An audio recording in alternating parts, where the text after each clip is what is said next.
Hello, जय हिंद, नमस्कार दोस्तों। आप सभी का स्वागत है आपके अपने YouTube channel online GK free classes में। आज के इस क्लास में हम रेलवे ग्रुप डी परीक्षा 2025 के लिए बहुत ही इम्पोर्टेंट क्वेश्चन लेकर आए हैं। और मेरे भाई ये सभी क्वेश्चन आपके रेलवे ग्रुप डी एग्जाम 2025 के लिए भी इम्पोर्टेंट रहेंगे, इसलिए इस क्लास को आपको कंप्लीट देखना है। और इस क्लास के एंड में आपको बताना है कि आपके टोटल कितने क्वेश्चन है सही होते हैं। और यदि आप इस YouTube चैनल से पहली बार जुड़े हैं तो इस YouTube चैनल को कर लीजिए सब्सक्राइब और बेल आइकन को प्रेस करना, ताकि ऐसी शानदार क्लास का नोटिफिकेशन आपको सबसे पहले देखने को मिले। तो चलिए शुरू करते हैं आज के इस क्लास को बिना देरी के।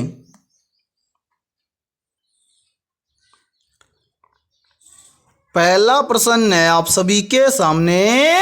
दिए गए प्रश्न में प्रश्न चिन्ह के स्थान पर आने वाली संख्या को ज्ञात करें। यानी कि ये पहला प्रश्न आप सभी के सामने एनालॉजी से संबंधित प्रश्न दिया गया है और आपसे पूछा गया है कि जिस प्रकार से WEY का संबंध है 53 के साथ में, उसी प्रकार से PGE का संबंध किस संख्या के साथ में होगा। तो मेरे भाई इस टाइप के प्रश्न को आप एग्जाम में देखते हैं मात्र 2 से 3 सेकंड में कैसे सोल्व करेंगे, तो वो देखिए जब भी इस टाइप का प्रश्न आपको एग्जाम में दिया जाए तो आपको क्या करना है, सबसे पहले आपको यहाँ पर पता करना है कि WEY से यहाँ पर 53 कैसे बना है। फिर इसी प्रकार से हम यहाँ पर बताएंगे कि PGE से यहाँ पर कौन सी संख्या आएगी। तो यहाँ पर ध्यान से देखिए इस प्रश्न को कैसे सोल्व किया गया है। तो यहाँ पर हम क्या करेंगे, सबसे पहले यहाँ पर ज्ञात करेंगे कि WEY से यहाँ पर 53 कैसे बना है। तो WEY से यहाँ पर 53 बनाने के लिए क्या किया गया है,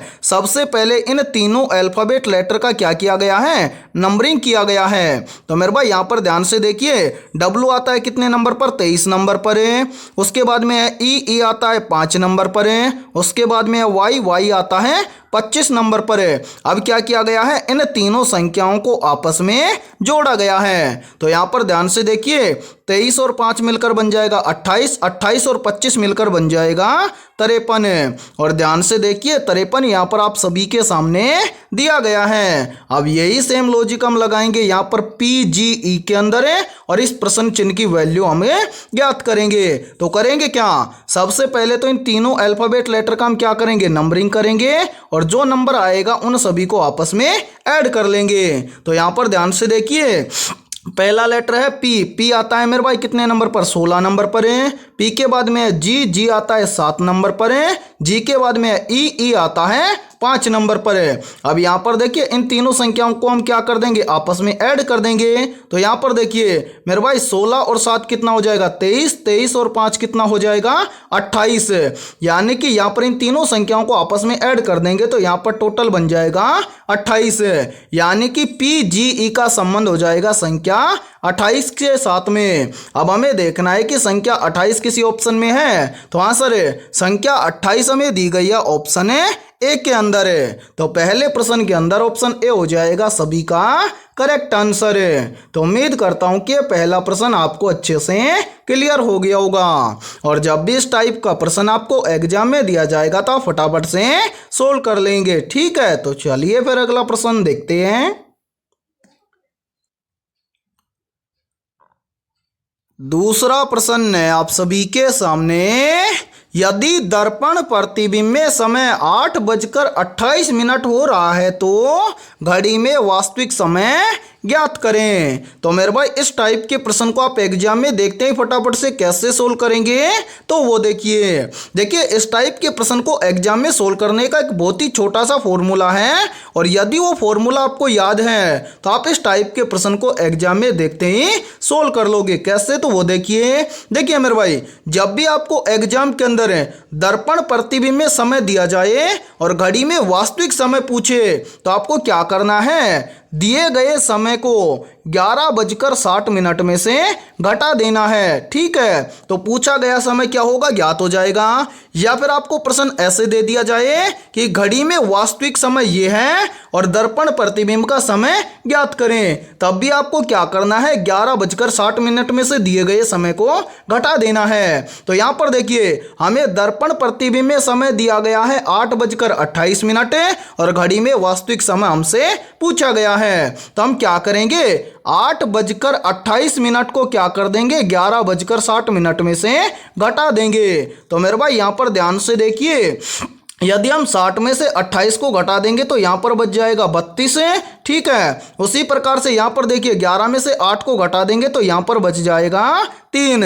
यानी कि यदि दर्पण प्रतिबिंब में समय 8:28 हो रहा है तो घड़ी में वास्तविक समय होगा 3:32। अब हमें देखना है कि 3:32 किसी ऑप्शन में दिया गया है, तो आंसर है 3:32 हमें दिया गया है ऑप्शन है बी के अंदर है। तो दूसरे प्रश्न के अंदर ऑप्शन बी हो जाएगा सभी का करेक्ट आंसर है। तो उम्मीद करता हूं कि दूसरा प्रश्न भी आपको अच्छे से क्लियर हो गया होगा। और जब भी इस टाइप का प्रश्न आपको एग्जाम में दिया जाएगा तो फटाफट से सोल्व कर लेंगे। ठीक है, तो चलिए फिर अगला प्रश्न देखते हैं।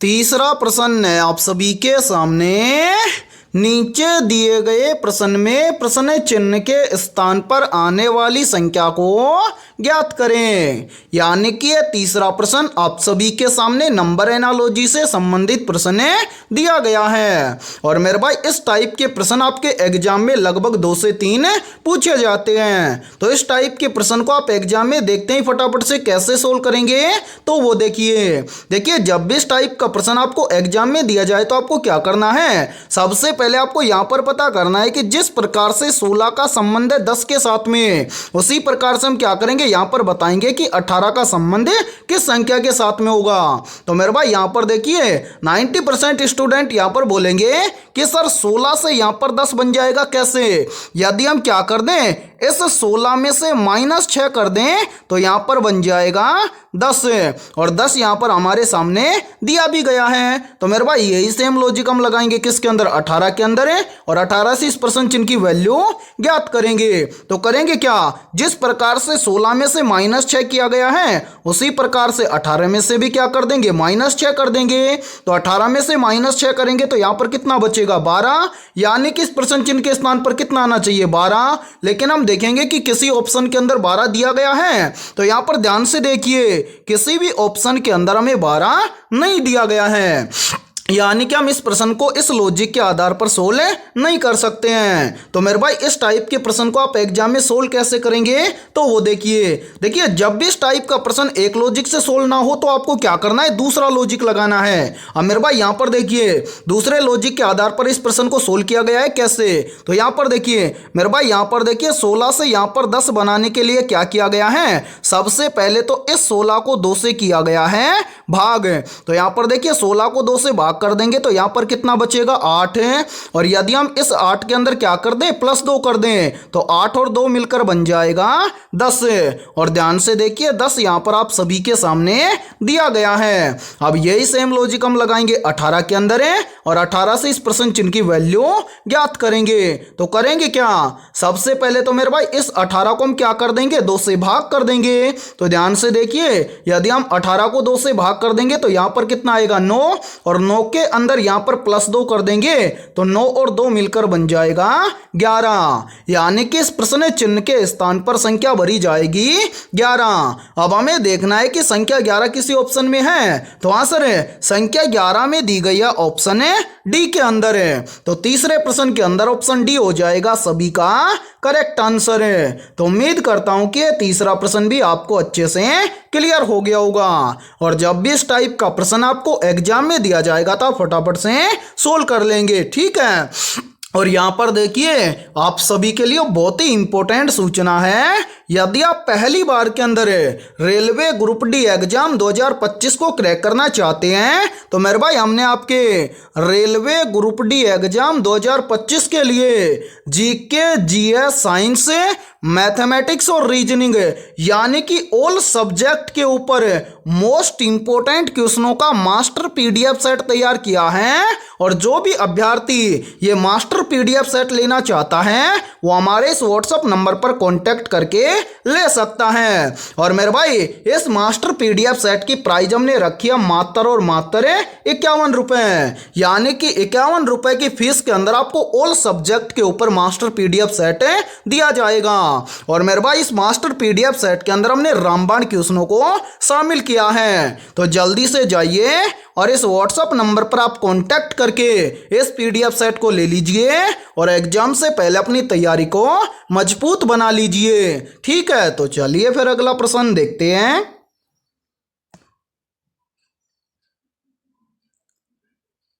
चौथा प्रश्न है आप सभी के सामने। दिए गए प्रश्न में प्रश्न चिन्ह के स्थान पर आने वाली संबंधित संख्या को ज्ञात करें। यानी कि यहाँ पर आपसे पूछा गया है कि जिस प्रकार से BC का संबंध है 127 के साथ में, उसी प्रकार से CD का संबंध के संख्या के साथ में होगा।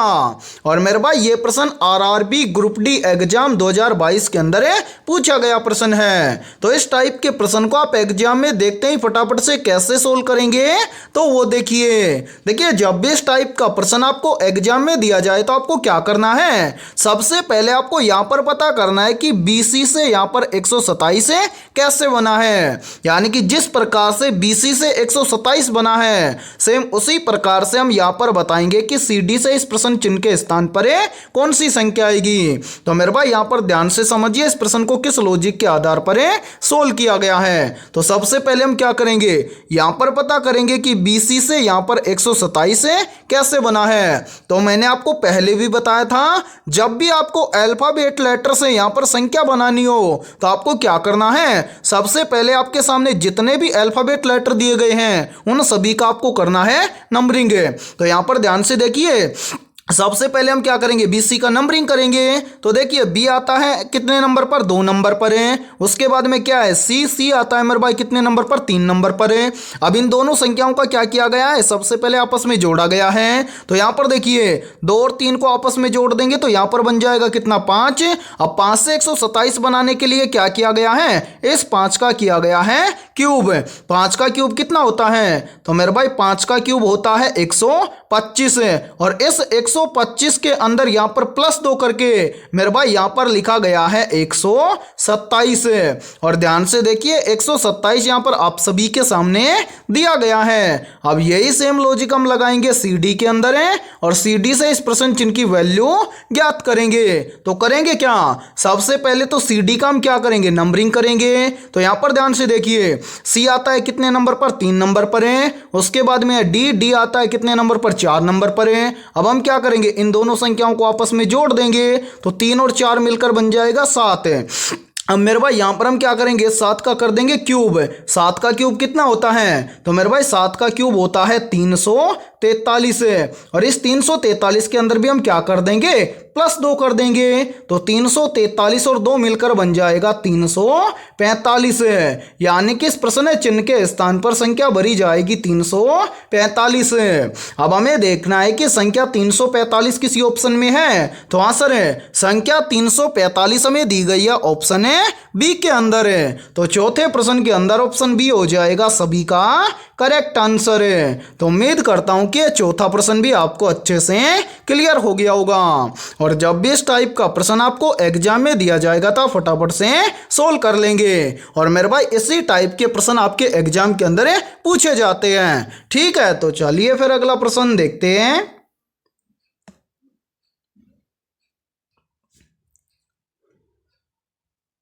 पांचवा प्रश्न है आप सभी के सामने। नीचे दी गई श्रृंखला श्रेणी में प्रश्न चिन्ह के स्थान पर आने वाली संख्या को ज्ञात करें। यानी कि ये पांचवा प्रश्न आप सभी के सामने सीरीज से संबंधित प्रश्न दिया गया है और आपसे पूछा गया है कि इस सीरीज में इस प्रश्न चिन्ह के स्थान पर कौन सी संख्या आएगी। तो मेरे भाई आप सीरीज से संबंधित प्रश्न को देखते ही एग्जाम में कैसे सोल्व करेंगे, तो वो देखिए आपको जब भी एग्जाम के अंदर सीरीज से संबंधित प्रश्न दिया जाए तो आपको क्या करना है, सबसे पहले आपको ये देखना है कि सीरीज में आपको क्या क्या दिया गया है। तो यहाँ पर देखिए सीरीज में हमें दिया गया है सबसे पहले 3, 3 के बाद में 7, 7 के बाद में 16, 16 के बाद में 35, 35 के बाद में 74 और 74 के बाद में हमसे पूछा गया है कि इस प्रश्न चिन्ह के स्थान पर कौन सी संख्या आएगी। तो मेरे भाई यहाँ पर ध्यान से देखिए इस सीरीज को किस लॉजिक के आधार पर सोल्व किया गया है। उससे पहले एक बार इन सभी को यहाँ से हटा देते हैं ताकि आपको समझने में कोई भी प्रॉब्लम ना आए। तो मेरे भाई यहाँ पर देखिए सबसे पहले सीरीज में दिया गया है 3, 3 से कितना बन रहा है 7। तो मेरे भाई 3 से 7 कैसे बनेगा, तो यहाँ पर ध्यान से देखिए यहाँ पर 3 से 7 बन जाएगा कैसे, यदि हम इस 3 का क्या कर दें, पहले कर दें 2 गुना और इसके अंदर 1 को ऐड कर दें तो 3 का 2 गुना हो जाएगा 6 और 6 के अंदर +1 कर देंगे तो 6 और 1 मिलकर बन जाएगा 7। इसी प्रकार से आगे देखिए 7 के बाद में कितना बन रहा है 16। तो मेरे भाई 7 से 16 कैसे बनेगा, तो यहाँ पर देखिए यदि हम इस 7 का क्या कर दें, सबसे पहले 2 गुना कर दें और इसके अंदर +2 कर दें तो 7 का 2 गुना होता है 14, 14 के अंदर +2 कर देंगे तो यहाँ पर बन जाएगा 16। इसी प्रकार से देखिए 16 से कितना बन रहा है 35, तो 16 से 35 कैसे बनेगा, तो मेरे भाई इसी प्रकार से देखिए यदि हम 16 का क्या कर दें, सबसे पहले 2 गुना कर दें और इसके अंदर हम क्या कर दें +3 कर दें तो 16 का 2 गुना हो जाएगा 32, 32 के अंदर +3 कर देंगे तो 32 और 3 मिलकर बन जाएगा 35। फिर देखिए 35 से कितना बन रहा है 74, तो 35 से 74 कैसे बनेगा, तो मेरे भाई यहां पर ध्यान से देखिए 35 से 74 बन जाएगा कैसे, यदि हम 35 का क्या कर दें, सबसे पहले 2 गुना कर दें और इसके अंदर हम क्या कर दें +4 कर दें तो 35 का 2 गुना होता है 70, 70 के अंदर +4 कर देंगे तो 70 और 4 मिलकर बन जाएगा 74। अब इसी प्रकार से हमें क्या करना है, 74 से इस प्रश्न चिन्ह की वैल्यू ज्ञात करनी है। तो मेरे भाई 74 से इस प्रश्न चिन्ह की वैल्यू ज्ञात करने के लिए हम क्या करेंगे, सबसे पहले तो इस 74 का हम क्या करेंगे 2 के साथ में गुणा कर देंगे। अब यहाँ पर ऐड कितना करेंगे, तो वो देखिए यहां पर देखिए मेरे भाई यहां पर हम कलर चेंज करते हैं। अब देखिए सबसे पहले क्या हुआ +1, उसके बाद में क्या हुआ +2, उसके बाद में क्या हुआ +3, उसके बाद में क्या हुआ +4, तो मेरे भाई यहां पर हो जाएगा +5।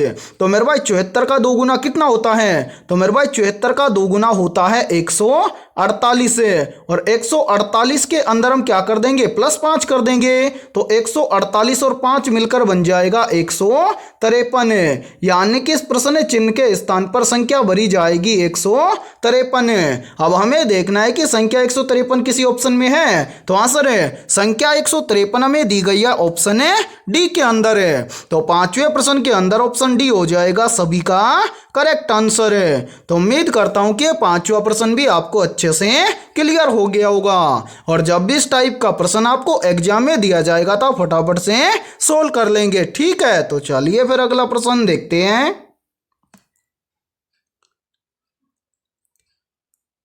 छठा प्रश्न है आप सभी के सामने, वास्तविक केंद्रक किसमें अनुपस्थित होता है। ऑप्शन ए कवकों में, ऑप्शन बी है लाइकेन में, ऑप्शन सी है जीवाणुओं में और ऑप्शन डी है हरे शैवालों में। तो यहाँ पर देखिए इन चारों में से करेक्ट आंसर हो जाएगा सभी का ऑप्शन है सी, यानी कि वास्तविक केंद्रक जीवाणुओं में अनुपस्थित होता है। तो छठे प्रश्न के अंदर करेक्ट आंसर हो जाएगा सभी का ऑप्शन है सी। तो चलिए फिर अगला प्रश्न देखते हैं।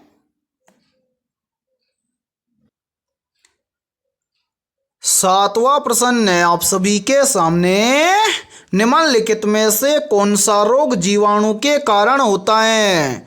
ऑप्शन ए चेचक, ऑप्शन बी है पेचिस, ऑप्शन सी है इन्फ्लुएंजा और ऑप्शन डी है हैजा। तो यहाँ पर देखिए इन चारों में से करेक्ट आंसर हो जाएगा सभी का ऑप्शन है डी, यानी कि जीवाणु के कारण हैजा रोग होता है। तो 7वें प्रश्न के अंदर करेक्ट आंसर हो जाएगा सभी का ऑप्शन है डी। तो चलिए फिर अगला प्रश्न देखते हैं।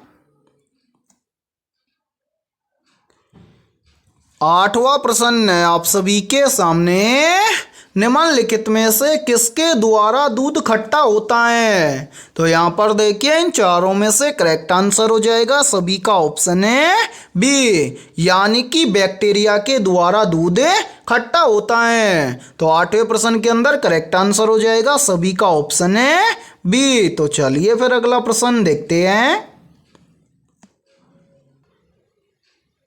9वां प्रश्न है आप सभी के सामने, हाइड्रोफोबिया रोग किसके द्वारा उत्पन्न होता है। ऑप्शन ए जीवाणु के द्वारा, ऑप्शन बी है कवक के द्वारा, ऑप्शन सी है विषाणु के द्वारा और ऑप्शन डी है प्रोटोजोआ के द्वारा। तो जल्दी से बताइए इन चारों में से करेक्ट आंसर है क्या होगा।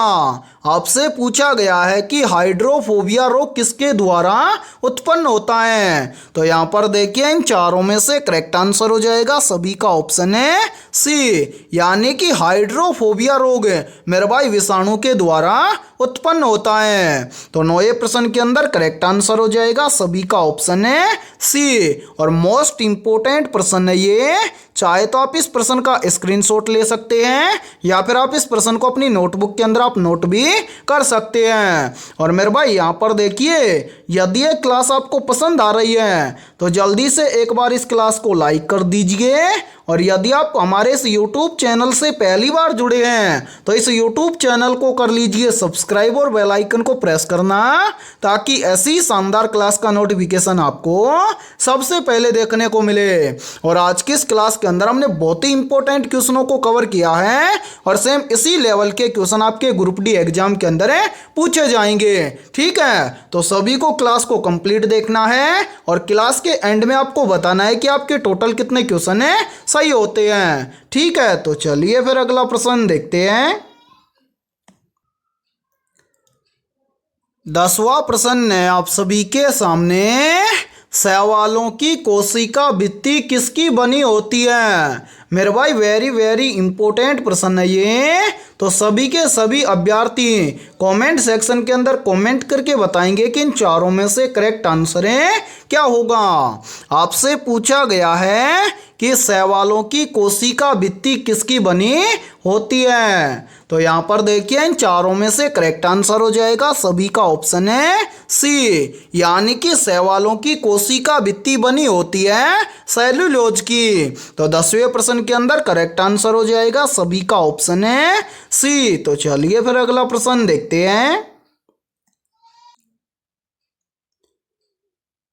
11वां प्रश्न है आप सभी के सामने, चावल की फसल के लिए जैव उर्वरक का कार्य कौन करता है। तो यहाँ पर देखिए इन चारों में से करेक्ट आंसर हो जाएगा सभी का ऑप्शन है ए, यानी कि चावल की फसल के लिए जैव उर्वरक का कार्य करते हैं नील हरित शैवाल। तो 11वें प्रश्न के अंदर करेक्ट आंसर हो जाएगा सभी का ऑप्शन है ए। तो चलिए फिर अगला प्रश्न देखते हैं। 12वां प्रश्न है आप सभी के सामने, एथलीट फुट नामक बीमारी किससे उत्पन्न होती है। तो जल्दी से बताइए इन चारों में से करेक्ट आंसर क्या होगा। आप सभी से पूछा गया है कि एथलीट फुट नामक बीमारी किससे उत्पन्न होती है। तो यहाँ पर देखिए सभी का करेक्ट आंसर हो जाएगा ऑप्शन बी, यानी कि एथलीट फुट नामक बीमारी कवक के द्वारा उत्पन्न होती है। तो 12वें प्रश्न के अंदर करेक्ट आंसर हो जाएगा सभी का ऑप्शन है बी। तो चलिए फिर अगला प्रश्न देखते हैं।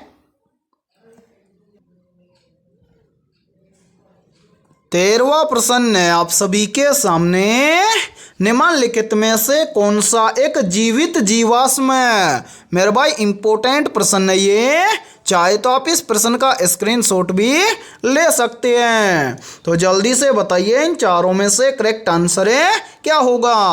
आपसे पूछा गया है कि निम्नलिखित में से कौन सा एक जीवित जीवाश्म है। तो यहाँ पर देखिए इन चारों में से करेक्ट आंसर हो जाएगा सभी का ऑप्शन है ए, यानी कि इन सभी में से जो साइकस है ये एक प्रकार का जीवित जीवाश्म है। तो 13वें प्रश्न के अंदर करेक्ट आंसर हो जाएगा सभी का ऑप्शन है ए। तो चलिए फिर अगला प्रश्न देखते हैं। 14वां प्रश्न है आप सभी के सामने, निम्न में से नारियल का खाने योग्य भाग कौन सा होता है? ऑप्शन ए फलवित्ती, ऑप्शन बी है भ्रूणपोष, ऑप्शन सी है पूर्ण बीज और ऑप्शन डी है बीजावरण। तो यहाँ पर देखिए इन चारों में से करेक्ट आंसर हो जाएगा सभी का ऑप्शन है बी, यानी कि नारियल का खाने योग्य भाग होता है भ्रूणपोष। तो 14वें प्रश्न के अंदर करेक्ट आंसर हो जाएगा सभी का ऑप्शन है बी। तो चलिए फिर अगला प्रश्न देखते हैं। 15वां प्रश्न है आप सभी के सामने, क्लोरोफिल या हरित लवक में कौन सा धातु आयन पाया जाता है?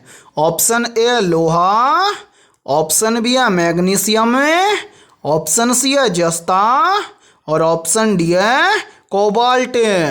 तो यहाँ पर देखिए इन चारों में से करेक्ट आंसर हो जाएगा सभी का ऑप्शन है बी, यानी कि क्लोरोफिल या हरित लवक में मैग्नीशियम धातु आयन पाया जाता है। तो 15वें प्रश्न के अंदर करेक्ट आंसर हो जाएगा सभी का ऑप्शन है बी। और मेरे भाई यदि आपको किसी भी क्वेश्चन में कोई भी डाउट हो तो आप उस क्वेश्चन के बारे में पूछ सकते हैं। और इस क्लास के अंदर किसी भी क्वेश्चन का आंसर यदि आपको पहले से आता हो तो उस क्वेश्चन का आंसर भी आप कमेंट सेक्शन के अंदर जरूर कमेंट करें, ठीक है। तो चलिए फिर अगला प्रश्न देखते हैं।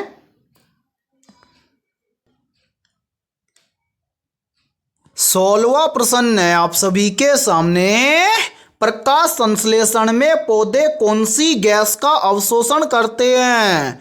ऑप्शन ए हाइड्रोजन गैस का, ऑप्शन बी है ऑक्सीजन गैस का, ऑप्शन सी है नाइट्रोजन गैस का और ऑप्शन डी है कार्बन डाइऑक्साइड गैस का। तो जल्दी से बताइए इन चारों में से करेक्ट आंसर है क्या होगा? यहाँ पर आपसे पूछा गया है कि प्रकाश संश्लेषण में पौधे कौन सी गैस का अवशोषण करते हैं। तो यहाँ पर देखिए आप सभी का करेक्ट आंसर हो जाएगा ऑप्शन है डी, यानी कि प्रकाश संश्लेषण में पौधे कार्बन डाइऑक्साइड गैस यानी कि CO2 गैस जिसको हम बोलते हैं उसका अवशोषण करते हैं। तो 16वें प्रश्न के अंदर करेक्ट आंसर हो जाएगा सभी का ऑप्शन है डी। तो चलिए फिर अगला प्रश्न देखते हैं।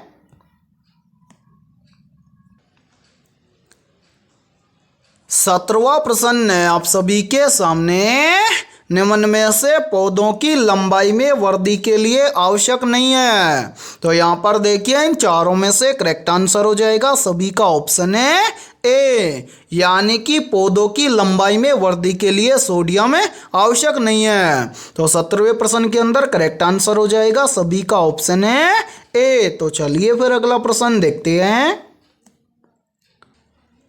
18वां प्रश्न है आप सभी के सामने, भारत के किस राष्ट्रीय उद्यान में सर्वाधिक संख्या में गैंडे मौजूद हैं? तो यहाँ पर देखिए इन चारों में से करेक्ट आंसर हो जाएगा सभी का ऑप्शन है सी, यानी कि भारत के काजीरंगा राष्ट्रीय उद्यान में सर्वाधिक संख्या में गैंडे मौजूद हैं। तो 18वें प्रश्न के अंदर करेक्ट आंसर हो जाएगा सभी का ऑप्शन है सी।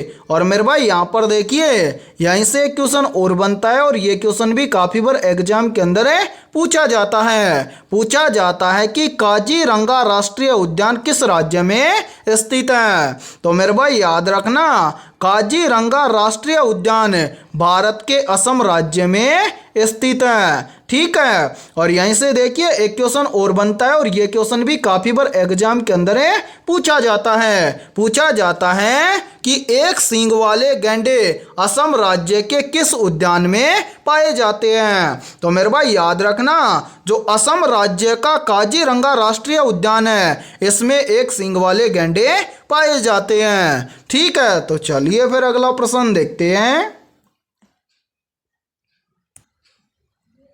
19वां प्रश्न है आप सभी के सामने, भारत के किस राज्य में लुड्डी नृत्य किया जाता है। तो यहाँ पर देखिए इन चारों में से करेक्ट आंसर हो जाएगा सभी का ऑप्शन है ए, यानी कि भारत के हरियाणा राज्य में लुड्डी नृत्य किया जाता है। तो 19वें प्रश्न के अंदर करेक्ट आंसर हो जाएगा सभी का ऑप्शन है ए। और मेरे भाई यहाँ पर देखिए आप सभी के लिए बहुत ही इंपॉर्टेंट सूचना है, यदि आप पहली बार के अंदर रेलवे ग्रुप डी एग्जाम 2025 को क्रैक करना चाहते हैं, तो मेरे भाई हमने आपके रेलवे ग्रुप डी एग्जाम 2025 के लिए ऑल सब्जेक्ट के ऊपर topic wise most important 21,000 plus रामबाण क्वेश्चनों का मास्टर पीडीएफ सेट तैयार किया है। और जो भी अभ्यर्थी ये मास्टर पीडीएफ सेट लेना चाहता है वो हमारे इस व्हाट्सएप नंबर पर कांटेक्ट करके ले सकता है। व्हाट्सएप नंबर है 7374826893। ये हमारा व्हाट्सएप नंबर है। इस व्हाट्सएप नंबर पर आप कांटेक्ट करके इस मास्टर पीडीएफ सेट को ले सकते हैं। और मेरे भाई इस मास्टर पीडीएफ सेट की प्राइस हमने रखी है मात्र और मात्र 51 रुपये, यानी कि 51 रुपये की फीस के अंदर आपको रामबाण 21,000 प्लस मोस्ट इंपोर्टेंट क्वेश्चनों का पीडीएफ सेट दिया जाएगा। और मेरे भाई ये सभी क्वेश्चन आपके एग्जाम के लिए इंपॉर्टेंट रहेंगे, इसलिए जल्दी से जाइए और इस व्हाट्सएप नंबर पर आप कांटेक्ट करके इस पीडीएफ सेट को ले लीजिए और एग्जाम से पहले अपनी तैयारी को मजबूत बना लीजिए। ठीक है, तो चलिए फिर अगला प्रश्न देखते हैं। 20वां प्रश्न है आप सभी के सामने, भारतीय संविधान के किस अनुच्छेद में भारत के महान्यायवादी के बारे में बताया गया है। मेरे भाई मोस्ट इंपोर्टेंट प्रश्न है ये, तो जल्दी से बताइए इन चारों में से करेक्ट आंसर क्या होगा। आपसे पूछा गया है कि भारतीय संविधान के किस अनुच्छेद में भारत के महान्यायवादी के बारे में बताया गया है। तो यहाँ पर देखिए करेक्ट आंसर हो जाएगा सभी का ऑप्शन है ए, यानी कि भारतीय संविधान के अनुच्छेद 76 में भारत के महान्यायवादी के बारे में बताया गया है। तो 20वें प्रश्न के अंदर करेक्ट आंसर हो जाएगा सभी का ऑप्शन है ए। तो मेरे भाई आज की इस क्लास के अंदर इतना ही। यदि ये क्लास आपको पसंद आई है तो जल्दी से एक बार इस क्लास को लाइक कर दीजिए, और यदि आप इस YouTube चैनल से पहली बार जुड़े हैं तो इस YouTube चैनल को कर लीजिए सब्सक्राइब और बेल आइकन को प्रेस करना, ताकि ऐसी शानदार क्लास का नोटिफिकेशन आपको सबसे पहले देखने को मिले। और आज की इस क्लास के अंदर हमने 20 बहुत ही इंपॉर्टेंट क्वेश्चन करवाए हैं। इन 20 में से आपके कितने क्वेश्चन सही हुए हैं सभी को कमेंट सेक्शन के अंदर कमेंट करके बताना है। और जिन भी अभ्यर्थियों के इन 20 में से लगभग 15 प्लस क्वेश्चन सही हुए हैं तो समझना उनकी तैयारी बेहतर है। तो फिर मिलते हैं ऐसे ही बेहतरीन क्वेश्चनों के साथ सुबह 11 बजे।